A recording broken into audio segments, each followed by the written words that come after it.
안녕하세요, 여러분. 자, 이제 매일기보 49 부동산 개발 사업의 타당성 검토와 관련된 내용들, 문제들을 한번 풀어보겠습니다.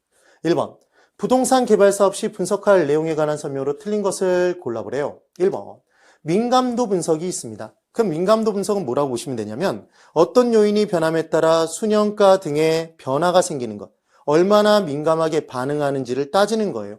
그럼 어떠한 요인이 수익성에 엄청나게 민감하게 반응이 되는 요인이 있다면 반대로 얘기해보면 개만 잘 관리하면 안정된 수익을 누릴 수 있다.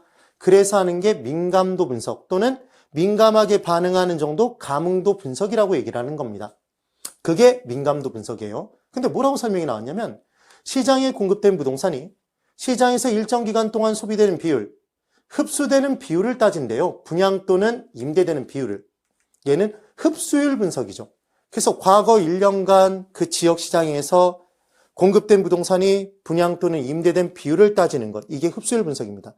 그럼 과거의 추세를 정확하게 반영할 수 있고 원인도 따져볼 수 있지만 미래를 예측하는 데는 조금 무리가 따르겠네요. 과거 자료니까.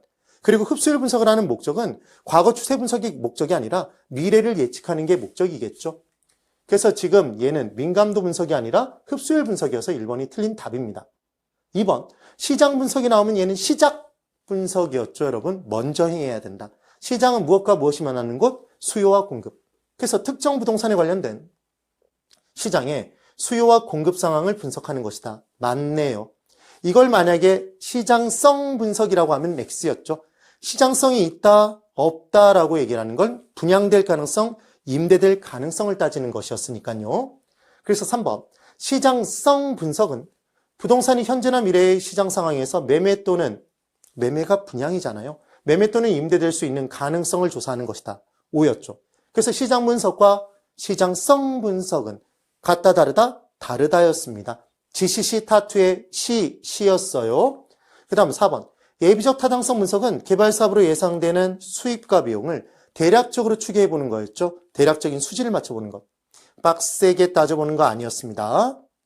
그 다음 5번. 인근지역 분석. 인근지역은 뭐가 살고 있는 게 제일 중요하죠? 대상 부동산이 속한 지역이었습니다. 그래서 인근지역 분석은 부동산 개발에 영향을 미치는 환경 요소의 현황과 전망을 분석하는 것이다. 그래서 하는 것이다. 5예요. 1번은 1번이네요. 2번. 아파트 재건축 사업 시 조합의 사업성에 부정적인 영향을 주는 요인은 모두 몇 개입니까? 이렇게 나왔어요. 그럼 부정적인 영향을 끼친다는 얘기는 수입의 감소, 비용의 증가일 거잖아요.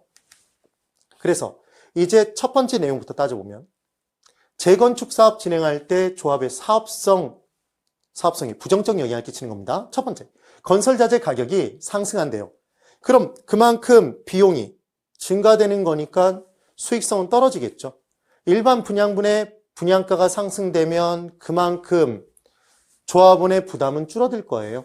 이번엔 조합원의 부담금이 인상되면 조합원 입장에선 나쁜 거죠. 사업성이 떨어지는 거죠. 용적률이 할증돼서 더 층수를 올릴 수 있으면 일반 분양이 많아짐에 따라 조합원의 부담은 줄어들어요. 얘는 좋은 거죠. 이주비 대출 금리의 하락이랍니다. 그럼 이주비의 대출 금리가 하락되면 그만큼 이자 비용이 주니까 비용의 감소로 수익성이 높아지죠. 공사기간이 연장되면 그만큼 추가적인 비용의 부담으로 사업성은 떨어지네요. 기부채납의 증가래요. 기부채납은 뭐냐면 국가, 지방, 자치단체 등에게 무상으로 기증해야 되는 걸 기부채납이라고 해요. 그럼 이 기부채납이 증가되면 증가될수록 그만큼 무상으로 많이 넘겨버려야 된다니까 수익성은 떨어지겠죠. 그래서 지금 몇 개? 하나, 둘, 셋, 넷, 4개가 부정적인 요소가 돼요. 이거 긍정적인 영향, 부정적인 영향 구분하는 방법 꼭 기억해 두세요. 자, 이제 3번. 다음 중 아파트 개발 사업을 추진하고 있는 시행사의 사업성에 긍정적 영향을 끼치는 요인은 모두 몇 개입니까? 그 얘기예요. 그럼 긍정적이란 얘기는 수입이 증가되고 비용이 감소되는 요인이겠죠. 그럼 첫 번째, 공사기간이 연장됐대요. 그럼 추가적인 비용의 증가니까 얘는 부정적이네요. 그 다음 대출이자의 상승, 이자 비용 부담 커지니까 부정적이죠. 초기 분양률이 저조하면 정말 불안 초조할 거예요. 분양률이 낮음에 따라 수익성이 떨어질 거니까요. 인허가시 용적률이 증가되면 더 높게 올릴 수 있으니까 이익이 커지겠죠. 하나네요, 먼저. 그 다음 매수예정 사업부지 가격의 상승. 이제 토지를 사들여서 개발 사업을 진행해야 되는데 아파트 개발 사업을 진행할 때 얘 가격이 상승돼 버리면 공급 비용이 증가됐으니까 수익성이 그만큼 떨어지겠죠. 여러분, 조합원이 재개발 조합을 할 때, 조합 사업을 펼칠 때에는 사업 부지를 매수한다는 개념이 없잖아요. 그 토지, 자기들이 갖고 있는 토지 위에 짓는 거니까. 지금은 아파트 개발 사업을 진행하니까 매수 예정 사업 부지 가격의 상승이라는 개념이 나오겠죠. 그래서 지금 3번은 1번이 됩니다. 이해되셨죠, 여러분? 네.